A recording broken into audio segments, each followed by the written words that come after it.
আল্লাহ সুবহানাহু ওয়া তাআলা পবিত্র কালামুল্লাহ হাকিমের মধ্যে ইরশাদ করেন, কুল্লু নাফসিন যায়িকাতুল মাউত, প্রত্যেক প্রাণী যার জীবন আছে, যার প্রাণ আছে, সেই মৃত্যুর স্বাদ আস্বাদন করতে হবে, গ্রহণ করতে হবে। এবং আপনি যদি জেনে থাকেন সূরাতুল মুলুকের আল্লাহ তাআলা ২য় নম্বর আয়াতের মধ্যে তার শেষে বলে দিলেন, আল্লাযী খালাকাল মাউতা ওয়াল হায়াতা লিয়াবলুয়াকুম আইয়ুকুম আহসানু আমালা। মুফাসসিরানে কেরামগণ বলেন, অত্র আয়াতে কারিমার মধ্যে আল্লাহ তাআলা সূরার মধ্যে বলে দিলেন, আয়াতে কারিমার একটা মেইন পয়েন্ট, যে আল্লাহ তাআলা প্রথমে মৃত্যুকে বানালেন, তারপরে মানব জাতির তার হায়াত দ্বারা দুনিয়ার মধ্যে পাঠালেন। কারণ আমরা জানি দুনিয়াতে এমন কোনো লোক নাই, এমন কোনো জিনিস নাই যার মৃত্যু হবে। এমন কোন জিনিস আছে? নাই। সবাই মৃত্যুর স্বাদ আস্বাদন করতে হবে। তো এই জন্য আল্লাহ সুবহানাহু ওয়া তাআলা পবিত্র কোরআনে সূরাতুল আলে ইমরানের ওই আয়াতের মধ্যে ইরশাদ করেন, প্রত্যেক প্রাণী দুনিয়ার মধ্যে যে জীবন গ্রহণ করবে, দুনিয়ার মধ্যে জন্ম লাভ করবে, মায়ের পেট থেকে ভূমিষ্ঠ হবে, দুনিয়ার বুকে আসবে, হয়তো তার হায়াত যদি 60 বছর হয়, 70 বছর হয়, সে 60 বছর 70 বছর বাঁচবে। আর যার হায়াত আল্লাহ সুবহানাহু ওয়া তাআলা যতদিন রেখেছেন, সে তার হায়াত অনুযায়ী জীবন ধারণ করে দুনিয়া থেকে যাবেন। হায়াত এবং রিজিক আল্লাহ তাআলা বান্দার জন্য নির্ধারণ করে রেখেছেন। আল্লাহ তাআলা যখন চাইবেন রিজিকের খাতা বন্ধ করে দিবেন, হায়াতের খাতা বন্ধ করে টান দিয়ে তার রূহটা আজরাইল আলাইহিস সালামের মাধ্যমে কবজ করে নিয়ে যাবেন। ও ভাইরা, আবার মনোযোগ সহকারে শুনি, আল্লাহ সুবহানাহু ওয়া তাআলা বলে দিলেন, দুনিয়ার মধ্যে যখন নাকি মানুষ জন্ম লাভ করে, তাকে দুনিয়ার মধ্যে যখন আল্লাহ সুবহানাহু ওয়া তাআলা পাঠান, আল্লাহ তাআলা বলে দিলেন, দুনিয়ার মধ্যে যখন আমি মানুষকে পাঠালাম, প্রথমে তার জন্য তার ভাগ্যে রিজিকে কি আছে এটা আমি তার জন্মের 500 বছর পূর্বে লিপিবদ্ধ করে দিয়েছি। শুধু লিপিবদ্ধ করেছি বিষয়টা এমন নয়, সে কি খাবে, কতদিন বাঁচবে, কতদিন থাকবে, প্রত্যেকটা জিনিস আমি তার জন্য লিপিবদ্ধ করে রেখেছি। অতঃপর যখন সে দুনিয়াতে আসে, দুনিয়াতে আসার দ্বারা বিষয়টা এমন নয় আমি দুনিয়াতে তাকে চিরকাল থাকার জন্য দেব। দুনিয়ার মধ্যে কত মানুষ আসবে, কতদিন বসবাস করবে, যতদিন সম্ভব সে দুনিয়ার মধ্যে খাবে, নাজ নেয়ামত উপভোগ করবে। আল্লাহ সুবহানাহু ওয়া তাআলা বলে দিলেন সূরা মুলুকের মধ্যে, আল্লাযী খালাকাল মাউতা ওয়াল হায়াতা লিয়াবলুয়াকুম আইয়ুকুম আহসানু আমালা ওয়া হুয়াল আজিজুল গফুর। জোরে জোরে বলি আল্লাহু আকবার। আল্লাহ সুবহানাহু ওয়া তাআলা পবিত্র কালামুল্লাহ হাকিমের সূরাতুল মুলকের মধ্যে ইরশাদ করেন, আল্লাযী খালাকাল মাউতা ওয়াল হায়াতা, যিনি জীবন এবং মৃত্যুকে সৃষ্টি করেছেন, আইয়ুকুম আহসানু আমালা, বান্দারা তোমাদের মধ্যে হতে কে সবচাইতে বেশি নেক আমল করতে পারে, দুনিয়ার মধ্যে কে সবচাইতে বেশি সৎ কাজ করে নেক আমল করে যাইতে পারে, সেজন্য দুনিয়াতে পাঠিয়েছেন। যেজন্য পয়গম্বর দুনিয়ার মধ্যে পাঠালেন। পয়গম্বর আলাইহিস সালাতু ওয়াস সালাম ইরশাদ করেন, আদ-দুনিয়া সিজনুল মুমিনি ওয়া জান্নাতু কাফির, দুনিয়া হচ্ছে মুমিনদের জন্য জেলখানা, আর যারা বেদিন হবে, বদ্দিন হবে, যাদের দিন নাই, যাদের ঈমান নাই, তাদের জন্য দুনিয়াটা হবে জান্নাত। কারণ মুমিন জানে দুনিয়ার মধ্যে মুমিনকে এত কষ্ট করে যাইতে হবে। কষ্ট বলতে কি, ইসলামের যে আইন বিধানগুলো আছে তাকে পুঙ্খানুপুঙ্খানুরূপে মেনে নিতে হবে। কারণ ফাআফদালুহা লা ইলাহা ইল্লাল্লাহ ওয়া আদনাহা আমাতাতুত তরিক আনিত তরিক ইমাতাতুল আযা আনিত তরিক। অর্থাৎ দুনিয়ার মধ্যে যখন নাকি বান্দা ইসলাম গ্রহণ করলো, প্রথম তার কাজ হচ্ছে এক আল্লাহকে লা ইলাহা ইল্লাল্লাহ বলে স্বীকৃতি দেওয়া, ঠিক কিনা? এর চাইতে সবচাইতে ঈমানের সর্বনিম্ন যে শাখা, সেই শাখাটা হচ্ছে রাস্তা থেকে কষ্টদায়ক বস্তু সরিয়ে দেওয়া। এর ভিতরে ঈমানের যে শাখা প্রশাখাগুলো রয়েছে, সেটাই হচ্ছে তার জীবন বিধান। একবারে যখন নাকি মুসলমান হবে, মুসলমান হওয়ার পরে তার উপর যখন নামাজের ওয়াক্ত হয়ে যায়, নামাজ ফরজ হয়ে যায়, ঠিক কিনা? তারপরে যখন রমজান মাস আসে, রোজা ফরজ হয়ে যায়। তারপরে যখন নাকি যাকাত দেওয়া তার উপর ওয়াজিব হয়ে যায়, ফরজ হয়ে যায়, যাকাত তার দিতে হয়। তারপরে যখন নাকি তার এত পরিমাণ সম্পদ থাকে, তখন তার সম্পদের কারণে তার উপর হজ ফরজ হয়, ঠিক কিনা? ইসলামের মেন স্তম্ভ হচ্ছে 5টি, একে একে করে বান্দার উপর সেক্টরে সেক্টরে প্রত্যেকটা তার জন্য আবশ্যক হয়ে যায়, ঠিক কিনা? মুআজ্জাজ মুকাররম, আল্লাহ সুবহানাহু ওয়া তাআলা কুরআনের মধ্যে বলে দিলেন, দুনিয়ার মধ্যে বান্দা তোকে আমি পাঠাইলাম, দুনিয়ার মধ্যে পাঠানোর দ্বারা মৃত্যুর পরীক্ষা নিতে শুরু করলাম। কারণ দুনিয়া মাজরাতুল আখিরা, দুনিয়া হচ্ছে আখিরাতের শস্য ক্ষেত্র। যে বান্দা দুনিয়ার মধ্যে তার পরকালের জন্য শস্য বুনে যাবে। আমরা জানি কৃষক যারা আছে যখন নাকি ধান ক্ষেতের মধ্যে ধান বুনবে, আলি ফালাবে, তার আগে ধানগুলা বুনতে হয় আলির জন্য। যখন আলিটা একটু প্রাপ্ত বয়স্ক হয়, বড় হয়ে যায়, তখন যাইয়া রয়, ঠিক কিনা? এমন ভাবে যখন নাকি দুনিয়ার মধ্যে আপনি আমল করে যাবেন, নেক কাজ করে যাবেন, আল্লাহ সুবহানাহু ওয়া তাআলা বলেন এই নেক কাজগুলোর ফসল সে দুনিয়ার মধ্যে বুনে যাবে। দুনিয়ার মধ্যে সে নেক কাজের ফসলগুলো উপভোগ করতে পারবে না যখন তার ইন্তেকাল হয়ে যাবে। আল্লাহ তাআলার হাবিব বলেন আল মাউতু জিসরুন ইউসিলুল হাবিবা ইলাল মাহবুব। দুনিয়ার মধ্যে মানুষ যখন মৃত্যুবরণ করে, মৃত্যুটা হচ্ছে এমন একটা পুল, যেই পুলের দ্বারা এক বন্ধু আরেক বন্ধুর সাথে মিলে যায়। সুবহানাল্লাহ। আপনি যদি আল্লাহর ওলি, আল্লাহর বন্ধু হয়ে যান, আপনার যখন মৃত্যু হয়ে যাবে, আল্লাহ সুবহানাহু ওয়া তাআলা বলে দেন বান্দা মৃত্যুর পর যখন নাকি আল্লাহ তাআলার দিদারের আশায়, আল্লাহ তাআলার সাক্ষাতের আশায় বান্দা বসে থাকবেন, আল্লাহ তাআলা বলে দিলেন বান্দা তখন তার মাবুদের সাথে দিদারের জন্য আল্লাহ তাআলা তাকে মৃত্যু ঘটিয়ে দুনিয়া থেকে বিদায় করে নিয়ে যান। সুবহানাল্লাহ। আপনার আমার মাওলা, যে মাওলা আপনাকে আমাকে খাওয়াচ্ছেন, যে মাওলা আপনাকে আমাকে ভরণ পোষণ দেন, লালন পালন করেন, সে মাওলার দিদারের জন্য মানুষ কত বিকুল হয়ে যায়।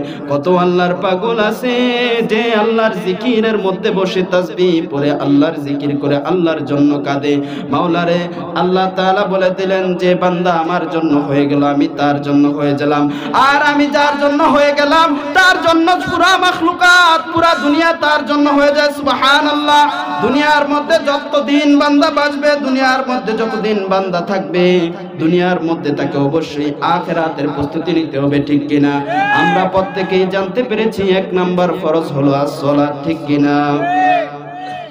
যখন নাকি নামাজের সময় হয়ে যায়, নামাজের যখন সময় হয়ে যাবে, মুয়াজ্জিন যখন হাইয়া আলাস সালাহ বলবে, এলান করবে বান্দা আসো নামাজের দিকে আসো, হাইয়া আলাল ফালাহ, কল্যাণের দিকে আসো, সফলতার দিকে আসো, সফলতার দিকে। তখন মুয়াজ্জিন আপনাকে যখন এলান করে, আল্লাহ তাআলা বলে দিলেন বান্দার উপর তখন ফরজ হয়ে যায় তার যত রকমের কাজ আছে, যত রকমের ডিউটি আছে, সবগুলো কাজকে একদিকে ফেলে দিয়ে আমি মাবুদের দিদারের জন্য মসজিদে চলে যেতে হবে, ঠিক কিনা? আল্লাহর হাবিব সাল্লাল্লাহু আলাইহি ওয়াসাল্লাম ফরমান আল্লাহ তাআলা আমাকে মেরাজের রজনীতে আল্লাহ তাআলার দিদার লাভের আশায় আল্লাহ তাআলা মেরাজের মধ্যে নিয়ে গেলেন। আল্লাহ তাআলার আরশে আল্লাহ তাআলার সাথে আমার সাক্ষাৎ হয়ে গেল, দিদার হয়ে গেল। আমি যখন ফিরে আসবো আল্লাহর কাছে আরজি করলাম, ও মাবুদ তোমার সাথে আমার দেখা হয়ে গেল, আমি পেয়ারা তোমার জন্য, আমি আমার মাহবুবের, আমি আমার পেয়ারার প্রিয়তমার সাক্ষাৎ পেয়ে গিয়েছি। দুনিয়ার মানুষ যেমন তার প্রিয়তমার জন্য, প্রেমিকের জন্য পাগল থাকে, একজন আরেকজনের জন্য আশিক এবং মাশুক থাকে, ঠিক কিনা? আল্লাহ তাআলার হাবিব বলেন আমার দিদার তো আপনার সাথে হয়ে গেল, কিন্তু আমার গুনাহগার উম্মত যাদের হায়াত একবারেই ন্যূনতম কম হবে, আমার গুনাহগার উম্মত কিভাবে আপনার দিদার পাবে? আমার গুনাহগার উম্মত কিভাবে আপনার সাক্ষাৎ পাবে? আপনাকে কিভাবে দেখবে? কিভাবে আপনার সাথে সাথ গ্রহণ করবে? আল্লাহ সুবহানাহু ওয়া তাআলা বলে দিলেন, ও আমার হাবিব আপনি আপনার উম্মতের জন্য একটা হাদিয়া নিয়ে যান, আপনি আপনার উম্মতের জন্য এমন একটা জিনিস নিয়ে যান যেই জিনিসটার মাধ্যমে আল্লাহ সুবহানাহু ওয়া তাআলার দিদার পেয়ে যাবে। সুবহানাল্লাহ। আল্লাহর হাবিব সাল্লাল্লাহু আলাইহি ওয়াসাল্লামকে আল্লাহ তাআলা নামাজটা ফরজ করে দিলেন। পর্যায়ক্রমে প্রথম যেই ঘটনা আছে, কিছু সেক্টরে যাওয়ার পরে 5 ওয়াক্ত নামাজ দিয়ে দিলেন। আল্লাহর হাবিব সাল্লাল্লাহু আলাইহি ওয়াসাল্লাম ইরশাদ করে দিলেন, আস-সালাতু মি'রাজুল মুমিনিন, নামাজ হচ্ছে বান্দার জন্য মেরাজ।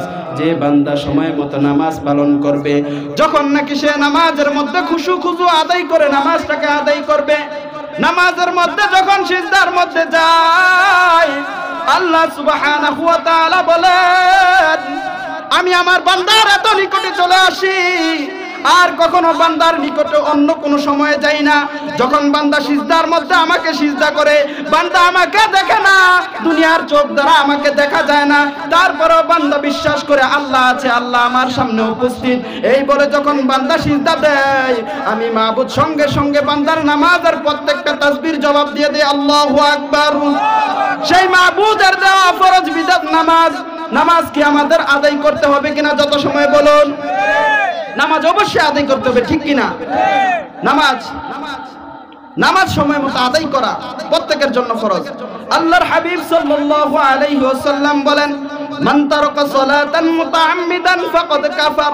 যে ব্যক্তি ইচ্ছাকৃতভাবে নামাজ ছেড়ে দিল, কোনো অজুহাত নাই, কোনো রোগ নাই, কোনো ব্যারাম নাই, কোনো সমস্যা নাই, এমন কোনো বিপদ আপদ বালা মুসিবত নাই যে তার নামাজটা ছাড়তে হবে, কিন্তু সে নামাজটা যখন ছেড়ে দিল, আল্লাহর হাবিব সাল্লাল্লাহু আলাইহি ওয়াসাল্লাম বললেন ফাকাদ কাফার, সে কুফরি করলো। ইচ্ছাকৃতভাবে নামাজ ছাড়ার কারণে সে কাফের হয়ে গেল, নাউযুবিল্লাহ।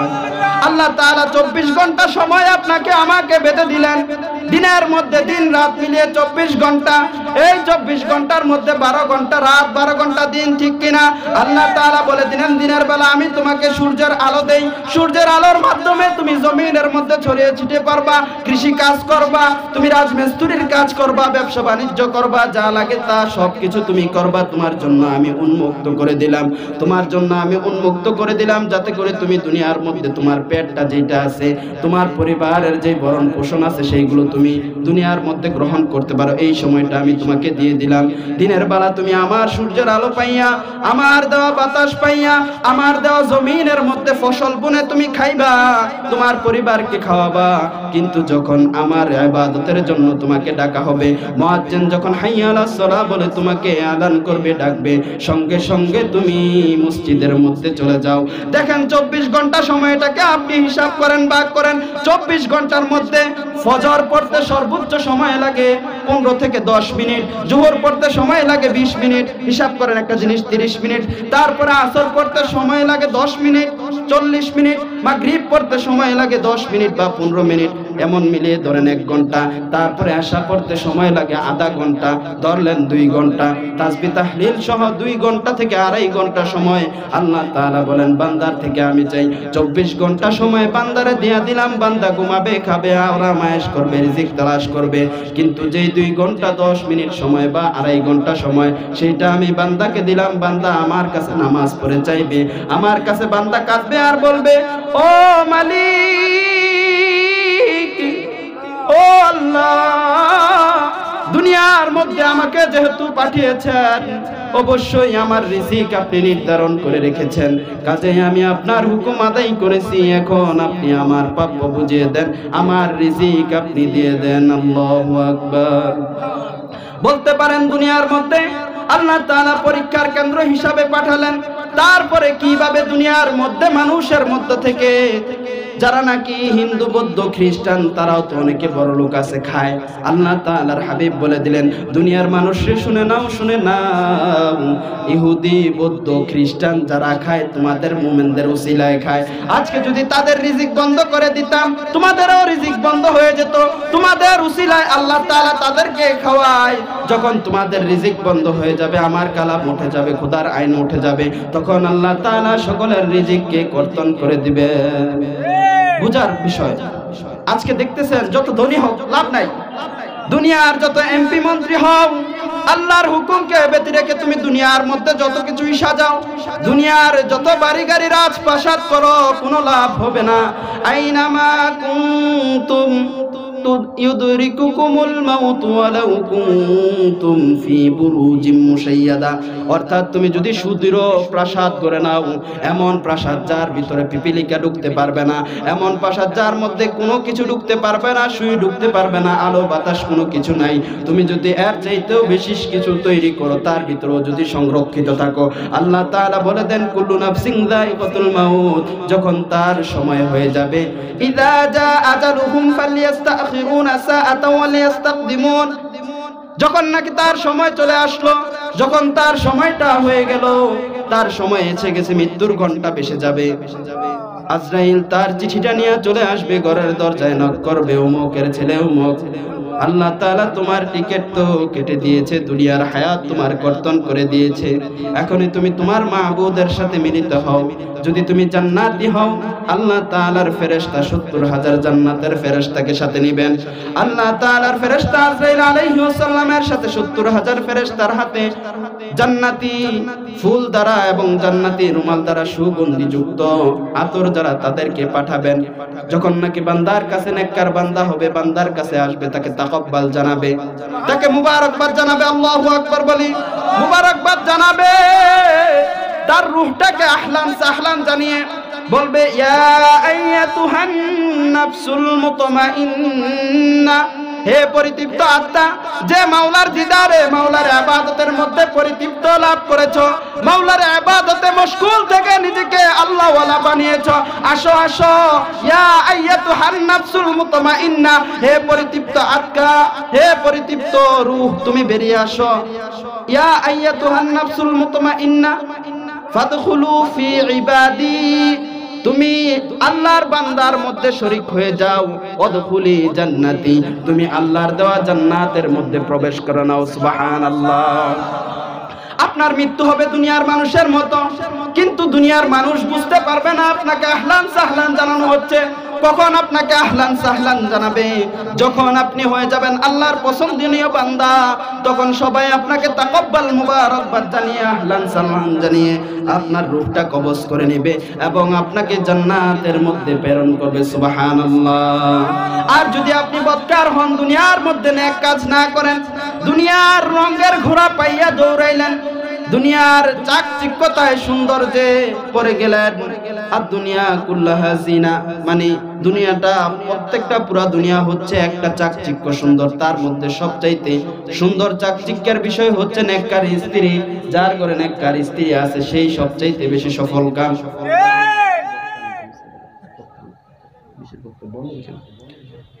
বিশেষ বক্তাকে নিয়ে আসো, সময় হয়ে যাচ্ছে।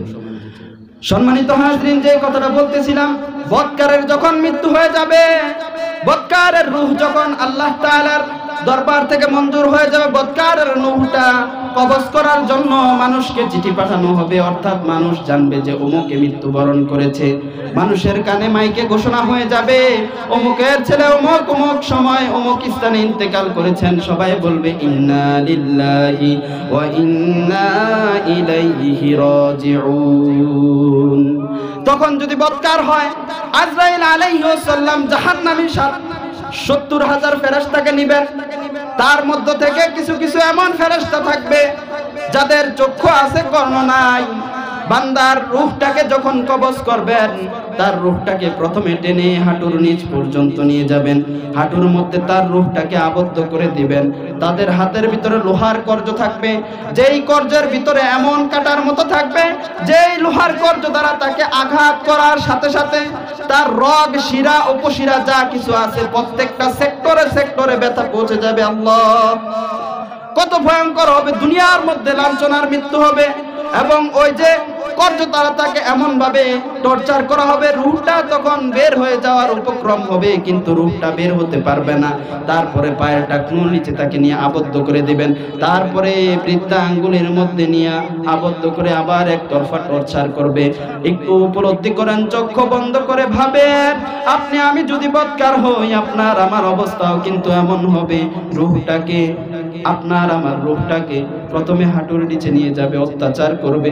যে রূহের দিকে চাইয়া, যে রূহের ইচ্ছায় বাসনায় আজকে আপনি আমি এত কিছু করতেছি, যে রূহের জন্য, যে রূহের চাহিদায় আজকে সুন্দর বিবি চাই, যে রূহের চাহিদায় আজকে দুনিয়ার অট্টালিকা চাই, যে রূহের জন্য আজকে আমরা খালি চাই এটা চাই ওটা চাই, আমাদের চাহিদা শেষ হয় না, ঠিক কিনা? কিন্তু যখন আপনি বদকার হবেন, তখন আপনার রূহ বের হয়ে যাওয়ার চেষ্টা করবে, কিন্তু রূহ বের হবে না, রূহকে বের হতে দেওয়া হবে না, রূহকে আবদ্ধ করে টর্চার করা হবে। টর্চার করার পরে যখন নাকি রূহটা বের করা প্রয়োজন, তখন বলে দিবেন, ও বজ্জাতির রূহ, তুই বেরিয়ে আস্তে করে তাকে তার রূহটা জিহ্বার নিচে নিয়ে যাবেন। আজরাইলের কাছে দুর্গন্ধযুক্ত একটা রুমাল থাকবে, আর ওই রুমাল থেকে দুর্গন্ধ বের হবে, জাহান্নাম থেকে আনা হবে। ওই জাহান্নামী রুমালের মধ্যে, দুর্গন্ধযুক্ত রুমালের মধ্যে আগুনের অঙ্গার লাল লিলিহান অঙ্গার থাকবে, সেই অঙ্গার প্রজ্বলিত হতে থাকবে। সেই রুমালের মধ্যে বদকার বান্দার রূহটাকে বলবে, ও বদকার আত্মা, ও বদকার রূহ, তোমাকে আল্লাহ তাআলা দুনিয়ায় কত কিছু দিয়েছে, তোমাকে আল্লাহ তাআলা দুনিয়ার নাজ নেয়ামত দিয়েছে, 24 ঘন্টা সময় দিয়েছে, তুমি 24 ঘন্টা সময় পাইলা আল্লাহর নেয়ামতের শুকরিয়া আদায় করার জন্য, তুমি 2 ঘন্টা 2.5 ঘন্টা সময় আল্লাহকে দিলা না। আজকে বেজ্জতির সহিত আমি তোমাকে নিতে আসছি, রূহটা বের হতে চাবে না। তার জিহ্বার নিচে আগুনের অঙ্গারটা রেখে তাকে কষ্ট করে টর্চার করে আল্লাহর ফেরেশতা তার রূহটাকে টেনে বের করে দুর্গন্ধযুক্ত রুমালের মধ্যে দিবেন এবং সেই রূহটাকে সিজিলের মধ্যে পাঠিয়ে দিবেন বদকারদের রূহদের সাথে, এবং কবরের মধ্যেই তাকে আল কবরু রাউজাতুম মির রিয়াজিল জান্নাহ আও হুফরাতুম মিন হুফারিন নার, কবর যেই বান্দা দুনিয়ার মধ্যে নেক কাজ করে যাবে, কবরটাই তার জন্য জান্নাতের বাগান হয়ে যাবে। আর যেই বান্দা দুনিয়ার মধ্যে বদ কাজ করবে, খারাপ আমল করবে, আল্লাহর তাআলার হাবিব ফরমান, সে বান্দার কবরের মধ্যে জাহান্নামের অগ্নি লিলিহা আগুনের ব্যবস্থা করে দিবেন। কবরের মধ্যেই তার জাহান্নামের আগুন, জাহান্নামের শাস্তি আযাব আরম্ভ হয়ে যাবে, কোনো উপায় থাকবে না। দিলের চক্ষু খুলেন, দু চক্ষু বাচর অর্থাৎ দুই যে দৃষ্টি আছে, মানবিক দৃষ্টি, চামড়ার চোখ দ্বারা দুনিয়ার নাজ নেয়ামত চাকচিক্যতা দেখা যায়, আল্লাহকে দেখা যায় না। যখন আপনার দুনিয়ার চোখ বন্ধ হয়ে যাবে, কলবের চক্ষু খুলে যাবে, তখনই আপনি আল্লাহ তাআলার দিদার পেয়ে যাবেন। সুবহানাল্লাহ। সবাই এদিকে মনোযোগী হন। আলোচনা ভালো লাগতেছে না? বন্ধ করে দেব? চলবে? সবাই আমার দিকে মনোযোগ দিতে হবে। কে কি করতেছে এদিকে দেখা যাবে না। মুআজ্জাজ মুকাররম মুহতারাম হাজরিন, লক্ষ্য করুন, দুনিয়ার মধ্যে আল্লাহ তাআলা আপনাকে যে হায়াতটা দিলেন, বলে দিলেন বান্দা যতদিন দুনিয়ার রিজিক খাবে, দুনিয়ার মধ্যে যতদিন বান্দা বাঁচবে, তার জন্য আমি আল্লাহ তাআলা রিজিকের ব্যবস্থা করে দিলাম। রিজিক যতদিন দুনিয়ার খাবে, তার পাশাপাশি তার মৃত্যুটাও অকাট্য, যে কোনো সময় তার মৃত্যুর এলান বেজে যাবে। মৃত্যুর এলান বাজলেই তাকে আল্লাহ তাআলা নিয়ে যাবে, ঠিক কিনা? একদিন তোমারি নাম মসজিদে হবে এলান, একদিন তোমারি নাম মসজিদে হবে এলান।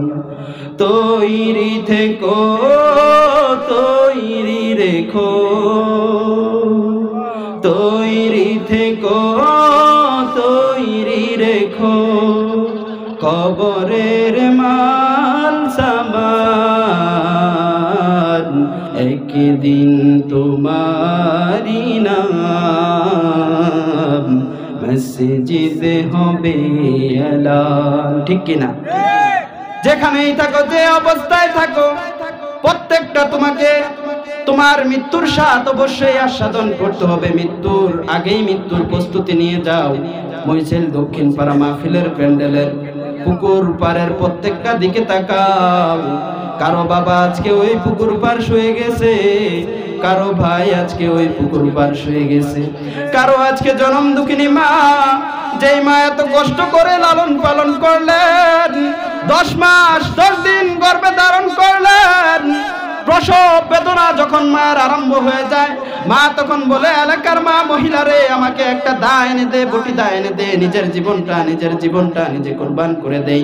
তখন ওই মা নিজের প্রসব বেদনা বলে গিয়ে দুনিয়ার মধ্যে তার বাচ্চাকে প্রসব করার জন্য যখন নাকি এত কষ্টের পরে প্রসব করলেন, প্রসব করার পরে মা ক্ষান্ত হননি, মায়ের ব্যথা যায় না, মা অজ্ঞান হয়ে পড়ে রইলেন। অতঃপর যখন মায়ের হুঁশ ফিরে আসলো, মা তখন নিজের ব্যথা বেদনা ভুলে গিয়ে বাচ্চাকে কোলে নিলেন।